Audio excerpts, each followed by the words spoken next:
This is MJ. I love Tokusatsu, and right now I want to talk about Kamen Rider Reiwa, the first generation. This is MJ Loves Toku, episode 55, and my title for this is Finding Your Own Dream. And I watched this movie over the course of it was really in two large chunks. I was going to say maybe 3 days, but that's not true. And there are definitely different parts of this movie. There are some ways in which this movie feels disjointed, and at the same time, there are lots of, I may be at a disadvantage when talking about this movie specifically because I did not watch all of Kamen Rider Zio. I watched maybe 10 episodes at the most, and I wondered what it would be like seeing him in this, and I gotta say, I was surprised by my reception of Sougo and the rest of the cast, actually, from Zio, and how much I enjoyed seeing them in this. It was actually a lot of fun. I made myself a reminder for what I wanted to talk about, though, of this movie, because I guess I just want to say, overall, the movie was fun. Overall, I enjoyed it.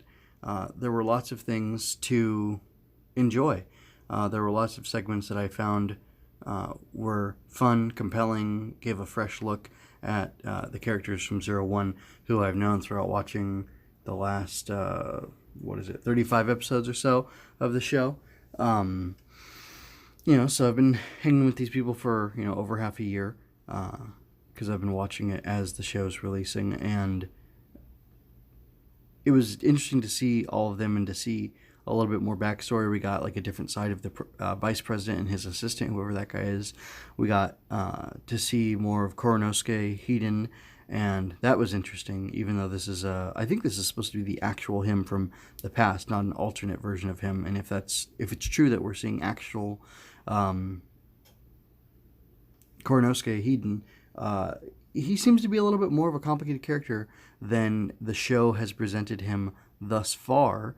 And what was seen of him was not seen by Aruto. It was seen by the audience and by Will, the main HumaGear villain in this movie.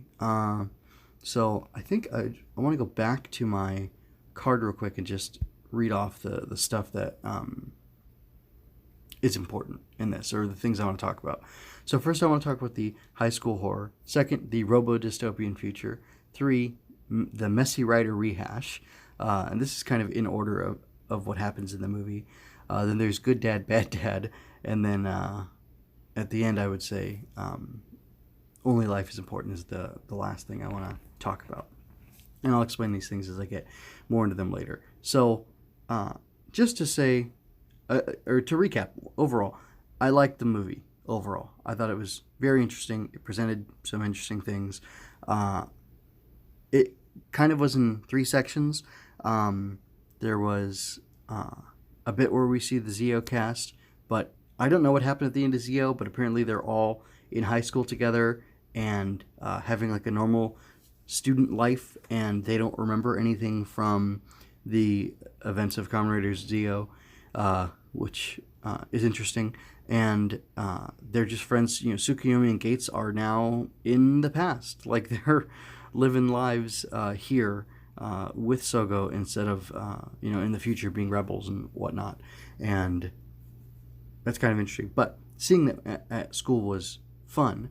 What was even more fun about this section of the movie, though, is in the beginning, all their classmates turn out to be HumaGear, and they're the new generation HumaGear, and except for their teacher. Wait, is their teacher? No, he's new generation as well.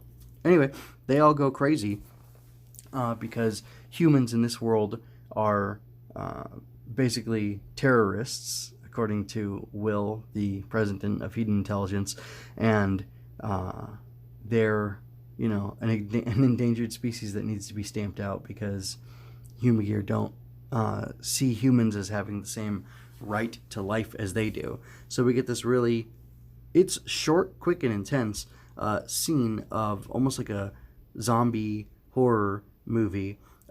All these HumaGear going crazy and chasing after them, trying to murder them, and I just thought it was really well done. I was really impressed by it.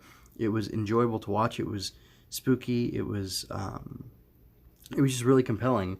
And seeing these kids, and they hadn't like fully woken up to who they were in another timeline or whatever, on the run and scared of this mob that was attacking them was really fun to see. And then seeing them like make the switch, like Sougo at one point is fighting them off, and Tsukuyomi like slaps their teacher, and then he comes after her. It's just she like punches them even harder, and then they run, and this guy, one of the students, like jumps after them. That was all really cool stuff to see, and it was like shot really well. It was very intense and suspenseful, and I really appreciated that. So next, I'm gonna kind of switch over to talking about the Robo Dystopia. So that was one really well done segment. And the next would have to be, I'll come back to Will later. The next would have to be seeing Fua and Yaiba as these, I'm not going to say resistance leaders, I want to say that, but they're these, human rebels, one of many human rebels, and you get to see just how massive the scale is. They have this warehouse that they're living out of, and there's underneath it, they are supporting people, just regular humans. Some of them fighters, some of them not. They have stocks of food and ammunition and weaponry, guns specifically, that they're using to fight off these HumaGear who are trying to kill them because they want to stamp out all of humanity. And it reminded me very much of RoboCop and maybe some other things, but it was just seeing the desperate odds that they have, seeing what they're fighting against was really interesting, and then seeing Yaiba and Fua recontextualized as these freedom fighters for this for this group of just people trying to live was really cool, because to me it puts them in the position of just being regular old Kamen Riders. There's no hidden agenda. There's no Zaya agenda, and I wasn't saying hidden as a pun on hedon. Well, maybe it will, it doesn't matter. There's no other agenda. They're just doing the right thing. They're helping people with this power they have, and the rider suits for them are just another weapon. They have, ammunition, they have guns, but as the threat, gets worse, and you have, Jin and Hirobi in this world who are different and weird, but also feel very in line with themselves, from the show. They're coming in and elevating the threat with their own rider powers, so then you have, Vulcan and Valkyrie to fight against them, and that's really cool. And I'm going to say the personalities of Hirobi and Jin weren't too different. It was more just seeing them like in a different context, which the thing is that even with Yaiba and Fua, they're not really different characters. It's seeing the same characters in a different context, in a different world, and how different that makes them. I know.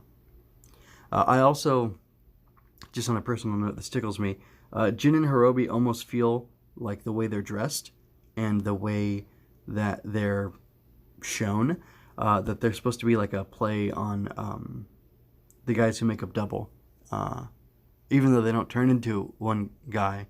I can't remember their names. There's sorry guys, I didn't like Double, so if you're mad at me for forgetting, I tried to block it out. I remember Psycho, I remember Wakana, I remember Shroud, I don't know, Teruaki, Akiko. Those were good characters, but I blocked out the other ones. I'm so sorry. But anyway, so the dystopian future was done well. The rebels fighting, I should have gotten more. Well, anyway, yeah, the rebels fighting was really cool. It was just nice to see this, band of people trying to survive, and they showed their camp and stuff, and it was very effective. It felt, very legitimate that they were on the edge of life and death, and I thought, again, they did a really good job exemplifying that, showing that off. So as the movie goes on, it gets a little less good. Like, I really like those bits in the beginning, and like the first 30 minutes of it revolve around pulling Sougo and Tsukuyomi and Gates out of their ordinary life and into this crazy life of the HumaGear being in control and coming after them, and then Aruto is basically in that same world, and then we get to see them. He goes and joins up with the rebels, and then Sougo and the others come to him and save their lives, save the lives of the remaining rebels, and I guess they push off that whole army of. That's funny that it's never really addressed. I guess they push off that entire army of HumaGear who had come to attack them, because we don't see them anymore after that point, and they're not really a problem.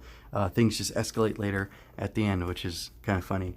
But then we go into this very Kamen Rider part of it. So I felt like they were dipping into genres. They were doing the zombie horror genre. They were doing the,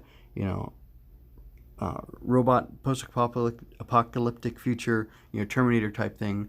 And then they transition and they go more into just like a straight up Kamen Rider movie, a Kamen Rider crossover. And we have things like this new time jacker whose name I don't remember, but she looks really awesome. She's got a great outfit. The way she was shot was really cool. We have her wanting to become the first rider and steal the power from Sougo and all the other Kamen Riders so she can be a new rider for a new era. And the point of this rider in this era is going to be stamping out humans or something. And she talks about how Kamen Rider's power is sourced in evil, and like she's mad at Sougo. And I guess, it's mostly Sougo that she's dealing with for wanting to use Rider's power in a new way. And I guess it parallels in a silly way with my boy Aruto, because he wants to be, he declares himself the new Kamen Rider of this era, and she was saying, I'm the new Kamen Rider for this era. And he's like, no, like, I'm going to be the new Kamen Rider, and I'm not going to, go around murdering people. I'm going to do the right thing, and I'm going to protect everybody I can, and so on and so forth. And that was interesting, because you have, I guess, these thematic parallels where she's trying to replace all Kamen Riders and recontextualize what a Kamen Rider is. And then you have Will, the HumaGear president of Hedon Industries, who wants to stamp out humans. And this time jacker lady actually gives him the power to become another 01. And what he wants to do and what his goal is to have HumaGears be supreme and to stamp out human lives. And he's kind of in the same place as her, trying to recontextualize the power of Kamen Riders, although I don't know that he would call himself evil. And when he puts things up for a vote, the HumaGears, some of them support humans being able to coexist with them. And then, Kamen Rider-y stuff happens where there's fighting and, people showing their true power and, whatever. Aruto is weak, and then he becomes strong, and then he rallies the HumaGear to his side, and they ultimately end up voting for him to, take over and to end Will's reign here as president of Hedon Industries, and they change their approach to humans, and they want to coexist with them. But it's the same thing where you have this other force, this extra force, like trying to take over and co-opt somebody else's position, rank, power, however you want to call it. And I find that kind of interesting that you have that going on in both of the stories, and that the time jacker who was trying to arrange that also set up this another writer trying to arrange that, which I guess is kind of how things went in Zio. It was all about these time jackers subverting the current course of history, which is exactly what happens in this. So I guess it's not too surprising. It all makes sense. That's the natural progression of how this stuff would go. But I guess just as someone who hasn't watched as much Zio, it felt a little more interesting to me.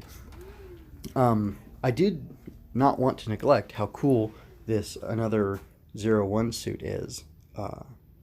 I mean, just look at it.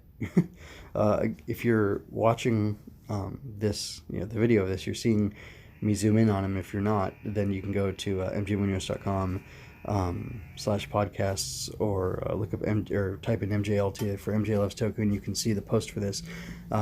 It's a really neat suit. There's going to be pictures of this and select other things. And anyway, it's a really neat suit. I like it a lot. And I think there's a lot of cool features about it. And another writer concept is really neat. And I hope they keep bringing these guys back every now and then, just for fun. They don't have to make it make sense. It could just be, hey, we're going to do another writer suit for this guy, or for anybody, because why not? But yeah, that was really cool. Another really cool suit that I want to talk about, and that has to do with this good dad, bad dad kind of concept that I'm talking about, is it called Kamen Rider 001? I think that's right. It's like a prototype. It's a Force Riser with a hopper, and it's Soreo Hiden, which is Aruto's robo-dad. And that's a whole thing that I need to discuss too, because that's a really interesting concept. And it kind of carries the 0-1 concept of evolution and like growth and surpassing a certain threshold, like reaching singularity for the HumaGears, or humanity continuing to evolve or not evolve, or whatever that like Thouser's obsessed with and stuff like that. But it puts it in a different context, in a more natural context, and in a healthier context that's more generative, that's more productive to maintaining life, which I think is important, and I think that's a core message of Kamen Rider.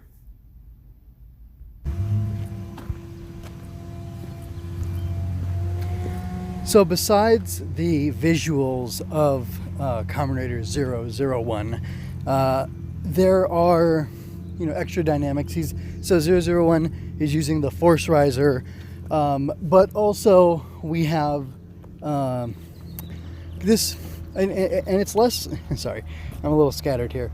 It's less to do with, so 001 is using the Force Riser to force the rocking hopper key into, open, so that he can have that power of a Kamen Rider.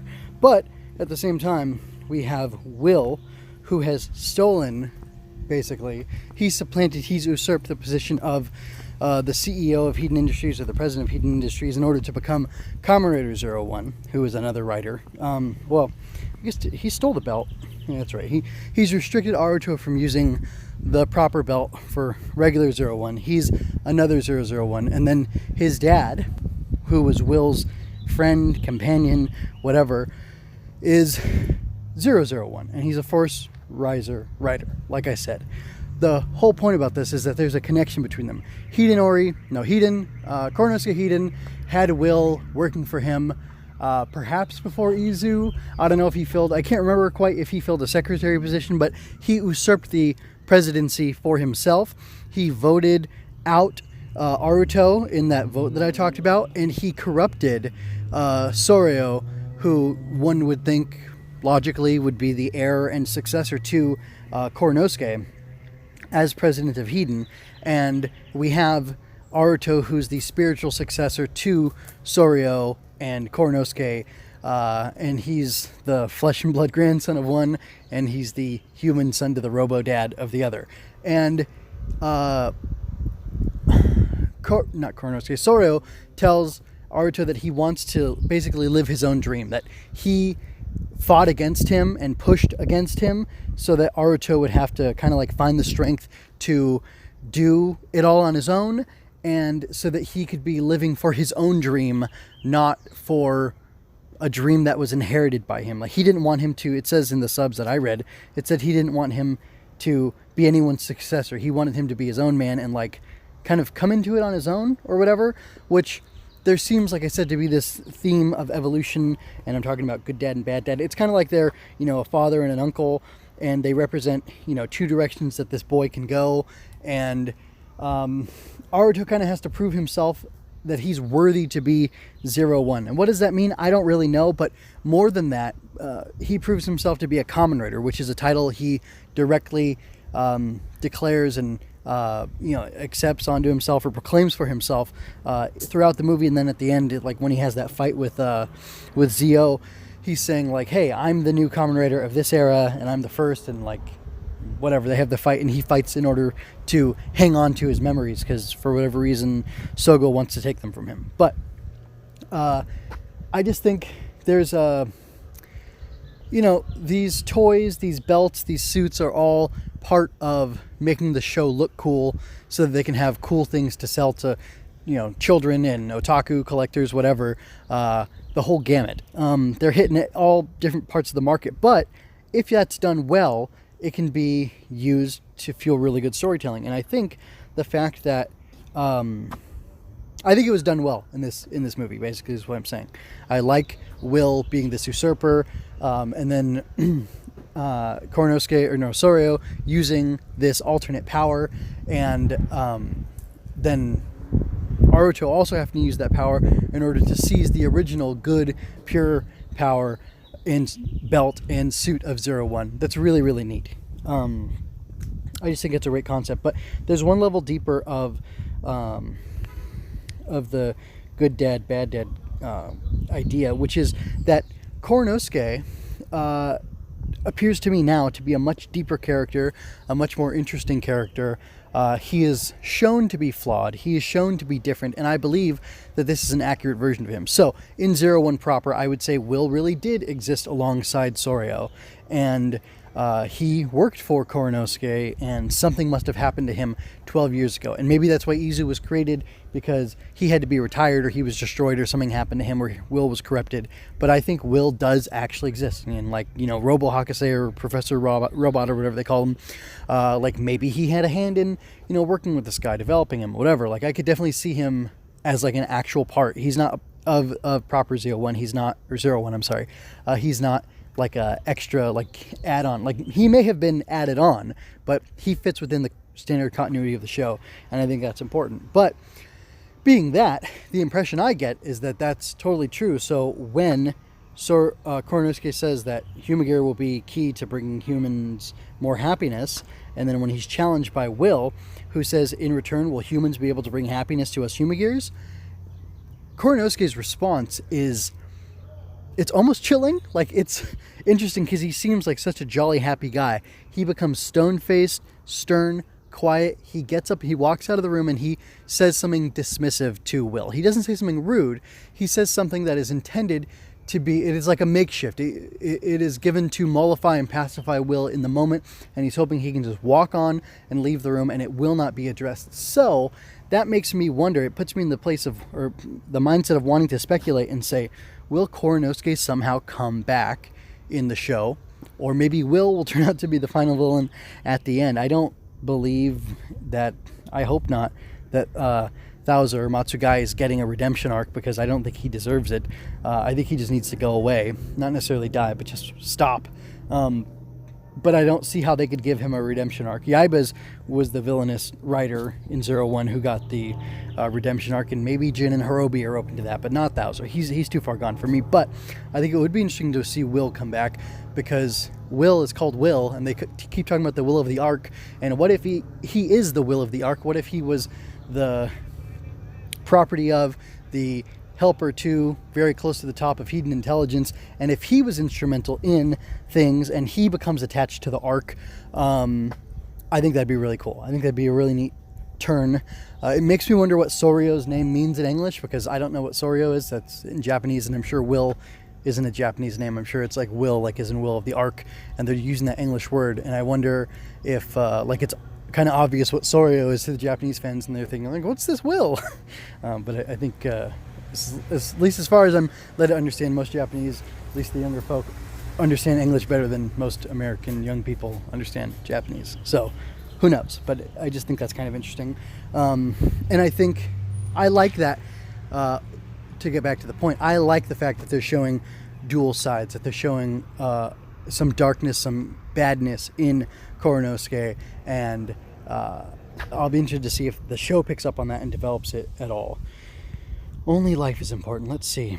So Aruto fights for HumaGear and people to live side by side. This evil Kamen Rider lady, I guess she wants to dominate humanity and kill them all or whatever, to seize her power. And Aruto and Sougo both fight, along with their associated team members, fight to protect people's lives from these bad guys. And that will, that desire, that level of determination and grit enables them to keep on fighting even when it's hard, and even when it's bad, because they're fighting for something greater, which was, like I said, the preservation of all life, even if that life can come to do evil or to do bad things. And it's interesting to me how that's executed, and honestly, I am kind of losing the point of where I wanted to go with this. What am I getting at? What am I driving at? What is the point of bringing up the fact that life is so important? Could it be that, I don't know, Aruto was willing to go to such great lengths to defend people? Is it that he was able to, believing in protecting these people's lives and the HumaGear's lives, that he was able to, like, even fight against his father for the sake of that? Gosh, what am I trying to say? I don't know. Sorry. That was a big wind up for nothing. Before I go, gosh, I really don't know how to wrap this thing up. I'll just highlight a couple more things. It was interesting seeing Tsukuyomi as a writer. I did not expect that to happen. Like, I'd heard about it, but I thought it happened in the show for like one episode or something like that, and I definitely did not expect to see that in the movie. So that was cool to see that she got to do that. What else is there, really?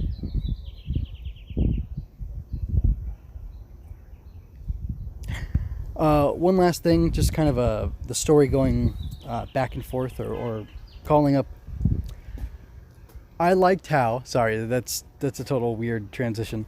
I liked how in the beginning we got to see that Aruto wanted to make his dad laugh.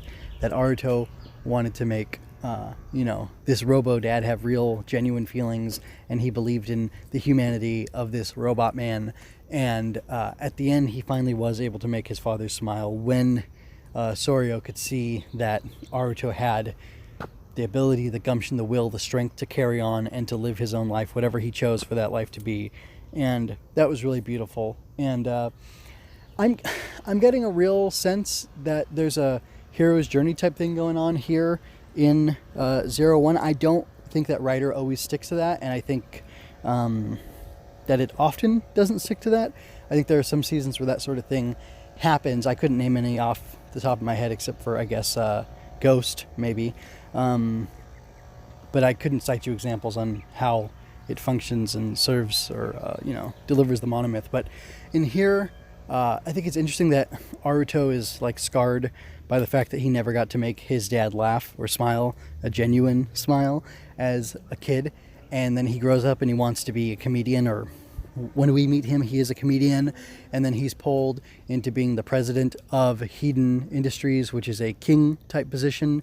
And in order to be that king, he has to be a warrior to fight off, Mitsubo Jinrai and the terrorists the terrorist group who's messing with the people. So, in the hero's journey, in the monomyth, in that structure of thinking, there's a king, a magician, warrior, and lover archetype, and it's more, those are the man archetypes, and then there's boy archetypes too that correspond to them, and it's really warrior, magician, lover, and then king is the fusion of those three into a different dimension where, like, a man is able to balance in between all those things, and it's called, like, dancing the four corners or something like that, where, or master of the four corners, something like that. And it's the idea that you can hold and balance the ability to be silent, to be diplomatic, to be withdrawn, to be active, to be creative, to be inspiring, to be all these different things that a well-rounded person would be. And I believe there's an archetype, like a parallel for women too, but I don't know it as well because I just haven't studied it as deeply. But it strikes me as interesting, I swear this all has a point, that Aruto is a comedian. He's an entertainer. He uses wordplay and his body, physical comedy, in order to try to make people laugh because he wants to make people happy. He has this deep-seated need to make them want to smile and have happiness because he doesn't want people to face the same type of unhappiness that he had to face and to go on suffering and sitting in a place of pain. I think that concept of him, that core want and desire of Aruto's is like a seed of kingship, so to speak. And I may be speaking in esoteric terms here, and that's okay. You might find it interesting, and if you don't, you can comment, or if you do but disagree, you can comment, and we can shout a discussion, and maybe together we'll find a better understanding of what I'm trying to say. And anyway, so to me, it almost feels like he goes into this. He starts off when we meet him as this magician archetype where he's an entertainer using his skill and his intelligence, his wit and charm to try to accomplish a certain goal, to find something deep and great and share it with other people. And then, like I said, he has to become a warrior as 01. Lover, I mean, the lover archetype, it doesn't actually mean that you find, a beauty or whatever, but like, I think his obsession with dreams and helping people to pursue their dreams and his belief in dreams is an aspect of the lover archetype, because dreams are like a romantic luxury, so to speak, or they're this element of beauty, or this his infatuation with dreams is indicative of like a desire to hold on to something deeper and hidden and kind of mysterious. And it's kind of a type of self-love, because he believes in people and HumaGears believing in their dreams and pursuing them because it's what makes them happy. And it's kind of a love relationship with the self, not to a negative extent, except for like Thouser's dream, the thing that he loves that fuels him is, evil, or, being a bad person and destroying, committing genocide. So like, that's obviously a negative one. But in this whole king, magician, warrior, lover, and these archetypes, there are negative archetypes. So like a king, the opposite of that, the evil opposite of that would be a tyrant. And then once again, rounding that out, you have all of that is being encapsulated in him being the president, CEO, whatever, of Hedon Industries, and him having that dominion over all these people who are subjects to him. And I don't know. I see that. I definitely think that's part of the monomyth and hero's journey, and that's something that's being written into 01, or maybe it's just solid storytelling, and I'm pulling that out of it because it's something that I kind of think about a lot, especially with me pursuing writing as a career, a side career for now, or long term. That's something I want to do, and maybe I just kind of read into everything that I watch, listen to, whatever, because I want to know how the guts of the story work and what exactly it's trying to say. Anyway, if you got through all that, thanks for sticking around. I'm going to go off on one more thing. I found it really exciting, really compelling, really beautiful, because I'm such a fan of the original Kamen Rider, which you can now watch, legally available on Tubi and Pluto and whatever, thanks to people bringing it over. That's great. The whole tokusatsu thing going on.